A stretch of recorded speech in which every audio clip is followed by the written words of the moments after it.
আমি পরেছিলাম একটা পাতলা নীল ম্যাক্সি। এত পুরনো যে রং হালকা হয়ে গিয়েছিল, যেন পুরনো ছবির মতো আবছা লাগছিল। মাথা নিচু করে যখন চুলে জল দিচ্ছিলাম, হঠাৎ অনুভব করলাম পেছন থেকে কেউ দাঁড়িয়ে আছে চুপচাপ। আমি শান্তভাবে বললাম, ভয় পাস না, আমি কিছু বলবো না। সেদিন পর্দার আড়ালে যে মুহূর্তগুলো কেটেছিল তা মনে থাকবেই। আমার নাম পারমিতা, বয়স এখন ৩৯। ৫ বছর আগে স্বামীকে হারিয়েছি। মানুষটা শান্ত ছিল, সরকারি স্কুলের শিক্ষক। হঠাৎ একদিন অসুস্থ হয়ে চলে গেল। তখন অবন্তিকা ক্লাস 9-এ পড়ে। আমি একা দাঁড়িয়েছিলাম বারান্দায়, ম্যাক্সি পরে, আর রান্নাঘরের ভাতের হাঁড়ি থেকে ভাপ উঠছিল। সময়ের সঙ্গে অনেক কিছু বদলেছে। অবন্তিকা এখন বড়, ওর বিয়ের তোড়জোড় চলছে। আর আমি এখন এই বাড়ির দায়িত্বে, একজন মেয়ে থেকে এখন যেন একজন অভিভাবক। নিজেই সব সামলাই। ঘরে এখন গমগম করছে, কে বাতাসা আনছে, কে গেট সাজাচ্ছে, কে হাসছে প্যান্ডেলের নিচে। কিন্তু এই ব্যস্ততার মধ্যেও মাঝে মাঝে মনে হয় আমি এখনও একজন নারী। আমার গায়ের রং ফর্সা, গরমটা ভারী হলেও চোখে পড়ে, বিশেষ করে শাড়ি জড়ালে। নিজেই টের পাই। আর ম্যাক্সিতে নিজের গড়ন একটু বেশি বোঝা যায়, যদিও এখন আর আগের মতো আড়াল করার চেষ্টা করি না। বিয়েতে অনেক আত্মীয় এসেছে। একজনের নাম শুনে বুক ধক করে উঠল। অনিমেষ, আমার ভাগ্নে, বয়স 22, কলেজে পড়ে। ছোটবেলায় 2-1 বার এসেছিল বাড়ি, তখন ছিল একেবারে বাচ্চা। এখন নাকি অনেক বদলে গেছে, ফর্সা, লম্বা আর দেখতে ভালো। তখনও বুঝিনি আসলে কিভাবে বদলেছে। বিয়ের 3 দিন আগে এক সকালে উঠোনে কাপড় শুকোচ্ছিলাম। আঁচলে চাবি গুজে বারান্দার দরজায় দিতেই পেছন থেকে ডাক, বড় মামি। চমকে ঘুরে দাঁড়ালাম। দেখলাম ছায়ার মতো এক ফিগার, বলতে গেলে আগুন। হাত পা লম্বা, চোখে এক অদ্ভুত তীব্রতা। আমি একটু থমকে গেছিলাম। অদ্ভুত এক অনুভূতি হলো। বয়সের হিসাব যেন মুছে যেতে চাইল। চিনতে পারলেন না মামি? ওর প্রশ্নে আমি হেসে বললাম, তুই অনিমেষ? এই কি চেহারা রে, একেবারে বড় হয়ে গেছিস। ওর মুখে একরকম মুচকি হাসি, ঠোঁটের কোণে এক টান। বলল, আপনাকেই তো দেখে বড় হয়েছি, সেই জন্যই চেনা লাগে এখনও। কথাটা শুনে বুকের ভেতর যেন হালকা একটা ঢেউ খেলল। আমি জিজ্ঞেস করলাম, চা খাস? তোর পছন্দ তো মনে নেই? ও বলল, আপনার হাতে হলে 2 কাপ খেলেও চলবে। আমি হেসে রান্নাঘরের দিকে এগিয়ে গেলাম, কিন্তু বুঝলাম ও তখনও চৌকির ধারে দাঁড়িয়ে। আমি আঁচল গুছাতে গিয়েছিলাম, একটা হুক খুলে গিয়েছিল, জামার ভাঁজে একটু বিশৃঙ্খলা ছিল হয়তো, কিন্তু ঠিক করিনি মনে হলো। ও হঠাৎ বলল, আপনি একটুও বদলাননি মামি, আগের মতোই হাঁটেন, আগের মতোই কথা বলেন। আমি চুপ করে রইলাম। তারপর বললাম, তুই খুব বুঝে গেছিস এখন এসব। ও একটু এগিয়ে এসে বলল, শুধু বুঝি না, অনুভব করি। আমি অন্যদিকে তাকালাম, ঠোঁট কামড়ে, কিন্তু শরীর মন একরকম জড়তা নিয়ে দাঁড়িয়ে রইল কিছুক্ষণ। ও চলে যাওয়ার পর আয়নায় তাকিয়ে মনে হলো নিজের মধ্যেই যেন অনেক প্রশ্ন জাগছে, যেগুলোর উত্তর আমি নিজেই জানি না। সেদিন বিকেল থেকে সন্ধ্যা পর্যন্ত চলল গান, আনন্দ আর আত্মীয়দের ব্যস্ততা। রাত গভীর হতেই আবার সেই একা ভাবটা ফিরে এলো। রাতের খাবার শেষ হতে হতে আকাশে জমে থাকা মেঘের ফাঁক দিয়ে ধীরে ধীরে জ্যোৎস্না নেমে এসেছিল। বিয়ে বাড়ির রাতগুলোর এক একটারই আলাদা গন্ধ থাকে, কখনো স্মৃতির, কখনো অপেক্ষার। বাড়ির ছাদে তখন সবাই গোল হয়ে বসে, কেউ মোবাইলে গান চালাচ্ছে, কেউ গল্পে মেতে উঠেছে, পুরনো স্মৃতি তুলে ধরে হাসাহাসি করছে। আমি হালকা একটা নীল ম্যাক্সি পরে ছাদে উঠেছিলাম, চুল খোলা, চোখে কাজল দিইনি। তবু আয়নার বাইরে একটা ক্লান্ত কিন্তু শান্ত সৌন্দর্য যেন নিজেই ভেসে উঠছিল। অনিমেষ একটু দূরে দাঁড়িয়েছিল, শান্ত, চুপচাপ, কিন্তু দৃষ্টি যেন এক জায়গায় আটকে ছিল। আমি টের পাচ্ছিলাম ওর চোখ মাঝে মাঝে আমার দিকে ফিরছে। আমার চলাফেরা, হাতের নড়াচড়া, চুপ করে বসে থাকা সব কিছু যেন আলাদা করে খেয়াল করছিল। অন্যেরা কিছুই বুঝছিল না, কিন্তু আমি ঠিকই বুঝতে পারছিলাম। একসময় আমি এক পাশে গিয়ে ছাদের এক কোণে রাখা চৌকিতে বসে পড়লাম। বাতাস আসছিল ধীরে ধীরে, ম্যাক্সির মধ্যে হালকা ঠান্ডা লাগছিল। জ্যোৎস্নার আলোয় সব কিছু একটু বেশি উজ্জ্বল আর হালকা লাগছিল, যেন কাপড়ের ছায়া ও আলোর মিশ্রণে শরীরের বাইরের আকার নয়, বরং উপস্থিতিটাই চোখে পড়ছিল বেশি। তখন কেউ খেয়াল না করলেও আমি বুঝতে পারলাম অনিমেষ একটু একটু করে হেঁটে আমার দিকে এগিয়ে আসছে, চুপি চুপি, যেন সামনে কেউ না দেখে। আমি কিছু বলিনি। চারপাশে গল্পগুজবের আওয়াজ ছিল, কিন্তু মনে হচ্ছিল ওর আশা আমার কাছে ঠিকঠাকই ধরা পড়ছে। আমি চেয়ারের হ্যান্ডেলে কনুই রেখে একটু ঝুঁকে বসেছিলাম, এমনভাবে যাতে আরাম লাগে আর মাথার পেছনে হালকা হাওয়া লাগছে। এমন সময় হঠাৎ একটু জোরে হাওয়া বইল। আমি কাপড় সামলাতে গিয়ে একটু অস্বস্তি টের পেলাম। মনে হলো কেউ হয়তো তাকিয়ে আছে, হয়তো নয়। ঠান্ডা বাতাসে ডা শিরশির করছিল। চোখ তুলে পাশে তাকাতেই দেখি অনিমেষ দাঁড়িয়ে আছে। মুখে কিছু নেই, কিন্তু চোখের দৃষ্টি গম্ভীর, ভাবলেশহীন, যেন কি বোঝাতে চাইছে। আমি তাকিয়েছিলাম কিছু সময়, তারপর নিজেই চোখ নামিয়ে নিলাম। ভিতরে কেমন যেন চাপা কাঁপুনি হচ্ছিল। মাথায় শুধু একটা ভাবনাই ঘুরছিল, ওর চোখে আমি আসলে কেমন। মনটাকে বুঝতে পারছিলাম না, কারণ চারপাশে এত মানুষের মাঝেও নিজেকে একা, দৃশ্যমান এবং লক্ষ্যবস্তু বলে মনে হচ্ছিল। আলো ছায়ার ভেতর দিয়ে আমার আর অনিমেষের নিঃশব্দ দৃষ্টির এই সংযোগ যেন কথার চেয়ে বেশি অর্থ বহন করছিল। সেই রাতটা অনেকের জন্য গল্পের, অনেকের জন্য হইচইয়ের, কিন্তু আমার জন্য ছিল এমন একটা রাত যেখানে জ্যোৎস্না শরীর ছুঁয়ে গেলেও মন ছুঁয়ে গিয়েছিল এক পুরনো রকমের অচেনা অনুভব, যেটার নাম হয়তো আমি জানি না, কিন্তু উৎসটা বুঝি অনিমেষের চোখ। সেই সমস্ত টানাপোড়েন নিয়ে আমি ঘুমিয়ে পড়লাম। সকালে যখন ঘুম ভাঙল, তখন পুরো বাড়ির বাতাসে ছিল এক ভিন্ন ধরনের গন্ধ, গায়ে হলুদের দিনের গন্ধ। হলুদের পেস্ট, চন্দনের ছোঁয়া, রান্নাঘর থেকে আসা তেলে ভাজার গন্ধ আর মেয়েদের খিলখিল হাসি, সব মিলিয়ে যেন গোটা বাড়ি এক রঙিন উৎসবে মেতে উঠেছে। আমি তখন শাড়ির ভাঁজে চুল বেঁধে উঠোনে চেয়ার পেতে বসেছিলাম। ভাবছিলাম আজকের দিনটা হয়তো একটু শান্তিতে যাবে, কিন্তু অদ্ভুতভাবে মনে হচ্ছিল কিছু একটা অদৃশ্যভাবে চলমান, যেন কোথাও কিছু লুকিয়ে আছে আমার চোখের আড়ালে। এই যে বললাম, ঐশী আমার ছোট যা, বয়স হবে ৩৫, দেখতে আধুনিক, ফ্যাশন সচেতন, চলনে বলনে সবসময় আত্মবিশ্বাসী। ওর স্বামী অলোক সরকারি চাকরিতে, বছরের বেশিরভাগ সময় বাইরে থাকে। আমি জানি ঐশী এই বাড়িতে প্রায় একা সময় কাটায়, আর সেই নিঃসঙ্গতার ভেতর কিছু অনুভূতি গোপনে জন্ম নেয়। আমি আগেই বুঝে গিয়েছিলাম ওর চোখ অনিমেষের দিকে আগ্রহ নিয়ে তাকিয়েছে। আগের দিন ছাদে ও যেমন করে অনিমেষের দিকে হেসে তাকিয়েছিল, আর অনিমেষও যেমন চোখ ফেরাতে পারছিল না, সব কিছুই একটা ইঙ্গিত দিচ্ছিল। সকালে উঠে দেখি ঐশী সবার সঙ্গে নেই, ছাদে যাচ্ছে না, উঠোনেও দেখা নেই, মেয়েদের ভিড় থেকে দূরে। পরে দেখি ও নিজের ঘরের পর্দা টেনে দিয়েছিল, তারপর বারান্দার এক কোণ থেকে অদ্ভুতভাবে ইশারা করল। আমি জানতাম ও অনিমেষকে ডাকছে। হঠাৎ পাশের ঘর থেকে চাপা হাসির শব্দ ভেসে এলো। কিছু স্পষ্ট বোঝা যাচ্ছিল না, তবে গলায় একটা খুনসুটি মিশেছিল। আমি কৌতূহলী হয়ে দেয়ালের কাছে কান পাতলাম। তুই কলেজে কি সব শিখিস? ঐশীর গলায় দুষ্টুমির সুর। কি শিখি না শিখি আপনি দেখে নেন না, অনিমেষের উত্তর। আমি জানতাম এখানে হয়তো কিছুই হচ্ছে না, কিন্তু এই কথোপকথনের মধ্যে এক ধরনের খেলা ছলে টান স্পষ্ট ছিল। ঠিক তখনই ঘরের ভেতর কাপড় নড়ার মতো একটা আওয়াজ পেলাম। এরপর দরজার চৌকাঠে একটা হালকা শব্দ, ঘরটা বন্ধ হয়ে গেল। বাতাসে তখন এক অদ্ভুত নীরবতা। কিছু বলা হয়নি, কিন্তু ঘরের ভেতরে যেন কথার চেয়ে বেশি কিছু বোঝা যাচ্ছিল।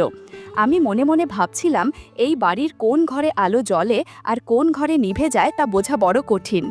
দুপুরটা ছিল শান্ত, সূর্য ঝলমল করছিল না, কিন্তু বাতাসে ছিল একরকম ভেজা গন্ধ, মাটির, হলুদের, রান্নার, ফুলের। মেয়েরা গায়ে হলুদের ব্যস্ততায় মেতে উঠেছিল। আমি আর ঐশী ঠিক করলাম পুকুরে গিয়ে একটু জল ছুঁয়ে আসি। সেই পুরনো পুকুর, বাঁধানো ঘাট, এক পাশে গাছের ছায়া, অন্য পাশে সূর্যের আলোয় জল ঝিলমিল করছে। আমি পরেছিলাম হালকা একটা পুরনো ম্যাক্সি, পাড়ে বসে সাবান দিয়ে কাপড় কাচ্ছিলাম, হাত জোড়া ফেনায় ভিজেছিল। ঐশী এসেছিল বেশ পরিপাটি হয়ে, পরনে পাতলা শাড়ি, স্লিভলেস ব্লাউজ, মাথায় শ্যাম্পু দিয়ে চুল ধুচ্ছিল। ঘাটের জল ফেনায় মাখামাখি হয়ে গিয়েছিল ওর চুল ধোয়াতে। আমি তাকিয়েছিলাম শান্তভাবে, এই মুহূর্তটা যেন ঠিক নিজের মধ্যেই গেঁথে নেওয়ার মতো ছিল। পুকুরের ঘাটে দাঁড়িয়ে দুই নারীর জীবন তখন যেন দুটো আলাদা স্রোত বইছিল। একজন স্মৃতি আর দায়িত্বের ভারে, অন্যজন নিজের খুঁজে পাওয়া বা হারানোর টানে। ও মাথা নিচু করে যখন চুল ভিজাচ্ছিল, তখন গায়ে পড়া পোশাকটা ভিজে গিয়েছিল, বাতাসে একটু নড়ছিল।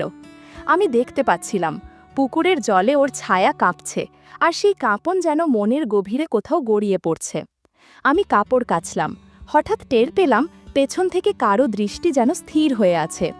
ঘাড় ঘুরিয়ে দেখি অনিমেষ দাঁড়িয়ে, হাতে একটা পুরনো তোয়ালে, চোখে একরকম থমথমে মনোযোগ। আমি বুঝে গেছিলাম ও তাকিয়ে আছে, তবু কাপড় কাচা থামালাম না। নিজের মনে নিজেকে স্বাভাবিক রাখার চেষ্টা করছিলাম, যদিও মনে হচ্ছিল শরীরের ভেতর থেকে একরকম আলোড়ন উঠছে। ওদিকে ঐশী তখন পুকুরে নেমে গেছে, গলা অবধি জলে।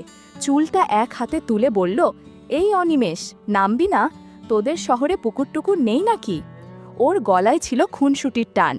অনিমেষ একটু এগিয়ে নামতে যাচ্ছিল। আমি শান্ত গলায় বললাম, এই পাশটায় আসিস না, অনেক জোক আছে। ও থেমে গেল, আর আমি টের পেলাম আমার বুকের ভেতরের শব্দ যেন কানে বাজছে। সন্ধ্যা নামার সঙ্গে সঙ্গে পুরো বাড়ি আলোয় ভরে উঠছিল। ঝিকিমিকি বাতি, প্যান্ডেলের নিচে গাঁদা ফুল, হলুদের ঘ্রাণ আর আত্মীয়দের হাসি মিশে এক উৎসবের আবহ তৈরি করেছিল। উঠোনে পাটের আসনে বসে অবন্তিকা, হলুদের শাড়ি পরে একদম যেন ছবির মতো লাগছিল। আমি একটু দূরে দাঁড়িয়ে দেখছিলাম, তবুও মনটা ছিল অন্য কোথাও। খাবারের টেবিলের পাশে দাঁড়ালাম। ঠিক উল্টো দিকে বসেছিল অনিমেষ, চোখে একরকম বোঝা হাসি, যেন কোনো কথা ছাড়াই অনেক কিছু বুঝে যাচ্ছে। পাতে মিষ্টির প্লেট ছিল। আমি হাত বাড়ালাম, ও একই সঙ্গে হাত বাড়াল।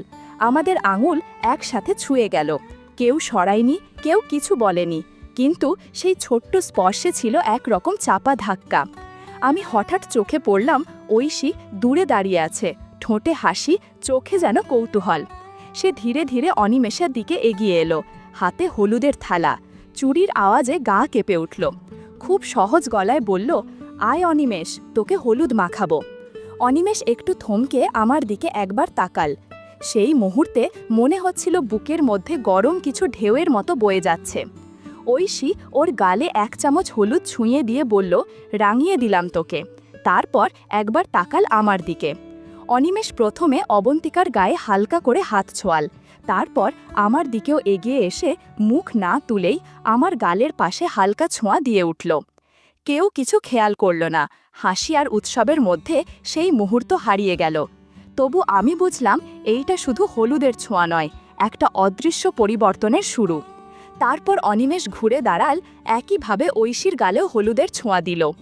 আমি বুঝলাম আমাদের মাঝে এখনও স্পষ্ট কিছু হয়নি, কিন্তু এক অদৃশ্য স্রোত যেন ঘুরে গেছে দুজনের মাঝখান দিয়ে। এই অনুভব কতদূর গড়াবে সেই প্রশ্নই মনে জমে থাকলো সেদিন রাতে। হলুদের গন্ধে ভেজা সন্ধ্যা যখন পেরিয়ে যাচ্ছিল, তখন পুরো বাড়িটা ধীরে ধীরে নিস্তব্ধতায় ঢেকে যাচ্ছিল। আত্মীয়রা যে যার ঘরে, অনেকেই ঘুমিয়ে পড়েছে। আমি জানি এমন রাতেই কিছু সম্পর্ক নিঃশব্দে জেগে ওঠে। অলোক আগেই বলে গিয়েছিল সরকারি কাজে বাইরে যাবে। ঐশী জানত আজ রাত সে একাই থাকবে। হঠাৎ পুরো বাড়ির লাইট নিভে গেল। কেউ বলল শর্ট সার্কিট, লোড বেশি হয়ে গিয়েছে। ঘরের ভেতর হঠাৎ ঘন অন্ধকার, যেন এক একটা ঘর হয়ে গেল ছোট ছোট গুহার মতো। আমি মোম খুঁজে পাইনি। তখন দেখি নিচতলা থেকে একটা মাত্র মোমবাতির আলোয় অনিমেষ ধীরে ধীরে এগিয়ে আসছে। ওর চোখে আলো ছায়ার মিশেল, মুখে নীরবতা। আমি সিঁড়ির কোণ থেকে দেখছিলাম ও কোথায় যাচ্ছে। হঠাৎ দেখি ঐশীর ঘরের পর্দা সরে গেল। সে দরজায় দাঁড়িয়ে, স্নানের পর পরা হালকা পোশাক, হাতে একটুখানি ওড়না, চুল খোলা, চোখে কাজলের রেখা। ও নিচু গলায় কিছু বলল, আর অনিমেষ ধীরে ধীরে ঘরে ঢুকে গেল। আমি জানালার পাশ থেকে দাঁড়িয়ে দেখছিলাম।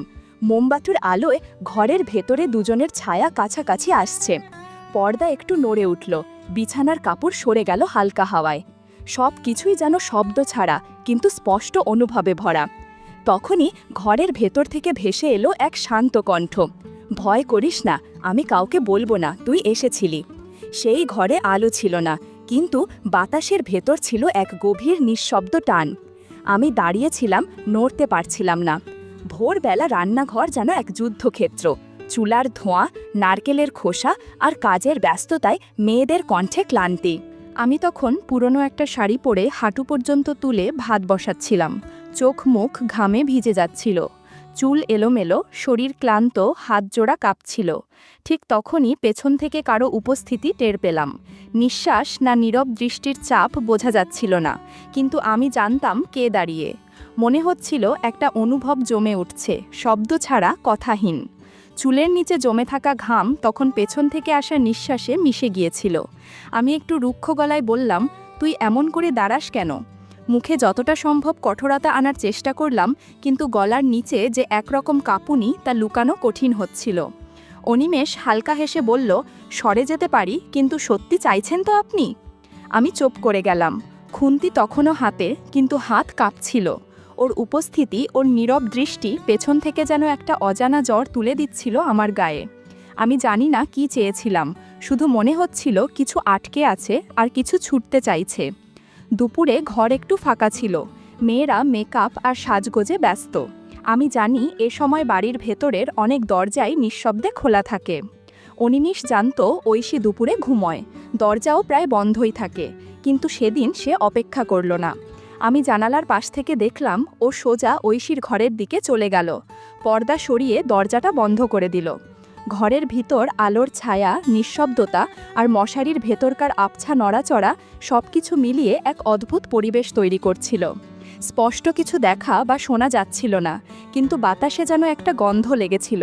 সেটা হয়তো কারো ঘুম, কারো অপেক্ষা, অথবা কিছু চাপা অনুভূতির অবশিষ্ট। বিয়ের দিন সকালটা ছিল রঙে ও গন্ধে ভরপুর। রান্নাঘরের পাশে দাঁড়িয়ে ভাজার গন্ধ পাচ্ছিলাম, কানের কাছে নারকেলের নাড়ু বানানোর শব্দ। মেয়ে অবন্তিকা আজ এই বাড়ি থেকে সত্যিই বিদায় নেবে, কিন্তু আমার মন কোথায় যেন আটকে ছিল। অনিমেষ ব্যাগ হাতে চলে যাওয়ার প্রস্তুতিতে দাঁড়িয়ে, ঐশী সিঁড়ির ধারে চুপচাপ তাকিয়ে। মুখে কিছু নেই, চোখে চাপা কিছু রয়ে গেছে। হয়তো কোনো কথা হয়নি, কিন্তু কিছু একটাই থেমেছিল সময়। আমি পেছনে এক কোণায় দাঁড়িয়ে যেন নিজেকে লুকিয়ে রেখেছিলাম। ভেবেছিলাম ও চোখ তুলে তাকাবে না আর। কিন্তু হঠাৎ প্যান্ডেলের আলো একটু ঝিমিয়ে উঠল, ঠিক তখনই অনিমেষ থেমে দাঁড়িয়ে মাথা ঘুরিয়ে তাকাল। আমাদের চোখ একসাথে আটকে গেল। কোনো শব্দ ছিল না, কেবল একটানা নিঃশব্দ দৃষ্টি, যেটা অনেক কিছু বলে দিল। যেন একটা উপন্যাস, একটা অপ্রকাশ অনুভব ওই চোখের ভাষায় শেষ হলো। অনিমেষ চলে গেল। আমি জানালার পাশে এসে দাঁড়ালাম। বাতাসে একটা পুরনো কাপড় উঠছিল ধীরে ধীরে। মনে হচ্ছিল কেউ পাশে এসে দাঁড়িয়েছে। চোখ বন্ধ করলাম। একটানা নিঃশ্বাস নেওয়া গেল না, শুধু মনে হচ্ছিল কোথাও কিছু রয়ে গেছে অপ্রকাশ, কিন্তু অনুভবযোগ্য।